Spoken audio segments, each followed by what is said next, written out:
Based upon all the literature that I have read about Muhammad, I cannot understand how it is possible for anyone to conclude that he was humble. Can you explain? It is almost impossible for any thinking human being to come to any other conclusion based entirely on a small sample of the following verses from the Quran and Hadith that are self-evident in their meaning. An-Nisa 4.12. Those who obey Allah and His Messenger will be admitted to gardens, but those who disobey Allah and His Messenger and transgress will be admitted to a fire to abide therein. 4.65. They can have no faith until they make you, Muhammad, judge in all disputes. 4.80. He who obeys the Messenger obeys Allah. 4.114. He who disobeys the Apostle after guidance has been revealed will burn in hell. Al-Ahzab 33.36. No Muslim has any choice after Allah and His Apostle have decided a matter. 33.51. You, Muhammad, may have whomever you desire. There is no blame. 33.53. O ye who believe, enter not the Prophet's apartments until leave is given you for a meal. Linger not for a conversation. Lo, that would cause annoyance to the Prophet. Such behavior bothers him. He is ashamed to dismiss you, but Allah is not ashamed to tell you the truth. 33.56. Allah and His angels shower blessings on the Prophet. So believers, send your blessings on him and salute him with all respect. 33.57. Those who speak negatively of Allah and His Apostle shall be cursed. Al-Fath 48.10. Verily, those who swear allegiance to you, Muhammad, indeed swear their allegiance to Allah. It is evident from the verses above that Muhammad and Allah are on the same level of importance and reverence. Whatever does not please or annoy Muhammad, the same with Allah. Al-Qaf 49.1. Believers, be not forward in the presence of Allah and His Messenger. Raise not your voices above the voice of the Prophet, nor speak loudly around him. Al-Hashr 59.6. Allah gives His Messenger lordship and power over whomever He wills.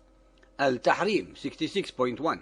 O Prophet, why forbid yourself that which Allah has made lawful to you? You seek to please your consorts. Allah has already sanctioned for you the dissolution of your vows. This verse very conveniently gives license to Muhammad to have sex with as many and any women that his heart desires. Al-Qalam 68.4. You, Muhammad, are an exalted character of tremendous morality. Al-Kawthar 108.3. For he who insults you, Muhammad, will be cut off. Bukhari 1.14. The Prophet said, none of you will have faith till he loves me more than his father, his children, and all mankind. Bukhari 1.331. The Prophet said, I have been given 5 things which were not given to any one else before me. Allah made me victorious by terror. The earth has been made for me. Booty has been made lawful for me, yet it was not lawful for anyone else before me. I have been given the right of intercession.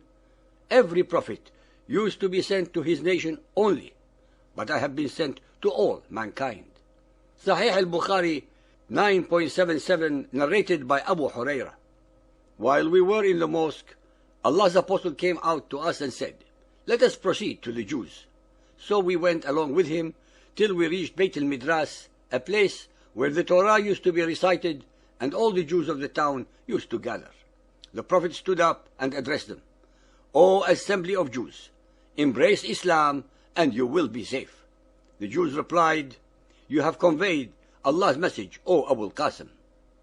Then he added, you should know that the earth belongs to Allah and His Apostle, and I want to exile you from this land. So, whoever among you owns some property can sell it. Otherwise, you should know that the earth belongs to Allah and His Apostle. I refrain from making any comment on these unambiguous statements and would very much like to read what our listeners think. Bukhari 4.203. I heard Allah's Apostle saying, "He who obeys me, obeys Allah, and he who disobeys me, disobeys Allah." Muhammad and Allah are one and the same. Bukhari 4.732.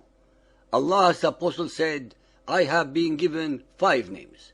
I am Muhammad and Ahmad, the praised one. I am Al-Mahi, through whom Allah will eliminate infidelity by killing every infidel. I am Al-Hashir, who will be the first to be resurrected, beating Jesus. And I am also Al-Aqib, because there will be no prophet after me. At-Tirmidhi Hadith 5761, narrated by Abu Sa'id. Allah's Messenger said, I shall be preeminent among the descendants of Adam on the day of resurrection, and this is no boast. And in my hand will be the banner of praise, and this is no boast. There will be no prophet, Adam or any other, who will not be under my banner. I shall be the first from whom the earth will be cleft open, and this is no boast. These statements represent, after all, Muhammad at his most humble. Bukhari 6.504, Allah's Apostle said, every prophet was given miracles, because of which people believed.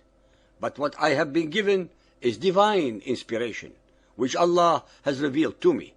So, I hope that my followers will outnumber the followers of the other prophets.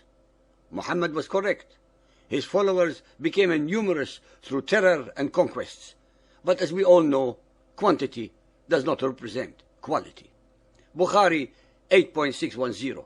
Allah's Apostle actually saw with his own eyes the vision of all the things which were shown to him on the night journey to the Temple of Solomon in Jerusalem. It was not a dream. Muhammad, the humble, the sincere, the noble, the praised, and the truthful, declared publicly to his followers, with his commendable veracity, that he had just recently visited the Temple of Solomon at Jerusalem, when in reality such a temple had ceased to exist 550 years earlier. Bukhari 9.384. Allah's Apostle said, whoever obeys me will enter paradise. Ibn Ishaq 53. Muhammad's authority among the Quraysh was like a religion which the people followed, and which could not be infringed. They always acted in accordance with his laws. Ishaq 205. If you are loyal to this undertaking, it will profit you in this world and the next. They said, we will accept you as a prophet under these conditions, but we want to know specifically what we will get in return for our loyalty to you. Muhammad said, I promise you paradise. Muhammad usurped the power of Allah, if Allah were God, by promising his gullible, unlearned, illiterate, and superstitious pagan Arabs who would believe in him as the messenger of Allah, that they would end up in paradise. Ishaq 231. Whenever you differ about a matter, it must be referred to Allah and Muhammad. Ishaq 391. O people, this is Allah's apostle among you. Allah has honored and exalted you by him. So help him and strengthen him. Listen to his commands and obey them. Tabari 4.134. Men of the Khazraj, do you know what you are pledging yourselves to in answering allegiance to this man Muhammad? Yes, they answered. In swearing allegiance to him, we are pledging ourselves to wage war against all mankind. Even 1400 years ago, some of the most unlearned, illiterate, and simple people among the pagan Arabs concluded that they were declaring total war against all human beings who do not believe as they do. They were more realistic and intelligent then than most of our political and theological leaders of today. Ishaq 471. We were steadfast, trusting in him. We have a prophet by whom we will conquer all men. Ishaq 580. Allah's religion is the religion of Muhammad. Ladies and gentlemen, believers and unbelievers, the above sample verses reflect the state of mind of one who is a pathological narcissist, especially as we have shown that every letter, verse, and chapter of the Quran are the product of Muhammad's own imagination, his alter ego, projected into the unsuspecting mouth of Allah to give them sanctity.